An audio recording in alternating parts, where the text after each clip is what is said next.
کله هم داسې مه کوئ چې یوازې د پیسې ګټلو خواهشات پوره کول د خپل ژوند هدف وټاکئ، بلکې کوشش کوئ چې خپل ژوند هدف د الله تعالی قربت او د الله تعالی رضا ترلاسه کول وټاکئ، چې زه به د الله تعالی رضا ترلاسه کوم، دا زما د ژوند تر ټولو مهم او ستر هدف دی. دا پیسې ګټل یا په خپل ژوند کې مختصر غوندې خواهشات پوره کول، دا د دې هدف ترلاسه کولو په منځ کې یو کړۍ په حیث باندې تاسې جمع کړئ. لکه مثال له خبرې تاسې د غریبانانو سره د مرستې کولو یو هدف وټاکئ چې زه په ژوند کې د غرباو سره مرسته کوم، یا د یتیمانو سره مرسته کوم، یا به یو شفاخانه جوړوم، یا به یو پوهنتون یا مکتب جوړوم د فقراو د مساکینو دپاره.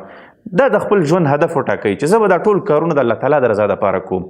خو دغه کارونه دپاره پیسې پکارېږي. نو فلهذا که تاسې چېرته په ژوند کې بیا پیسې ګټئ یا په ژوند کې دا هدف ترلاسه کوئ، نو دا پیسې ګټل هسې هم بیا ستاسې په دې هدف کې شاملې وي، نو تاسې ته به الله تعالی د ستاسې د کوششونو او د ستړیاو مطابق پیسې هم درکوي، او محنت چې کوئ د هغې ثمره به هم درکوي، او سترو اهدافو ته به هم رسېږئ، او الله تعالی به چې دی تاسې نه هم رضا کېږي.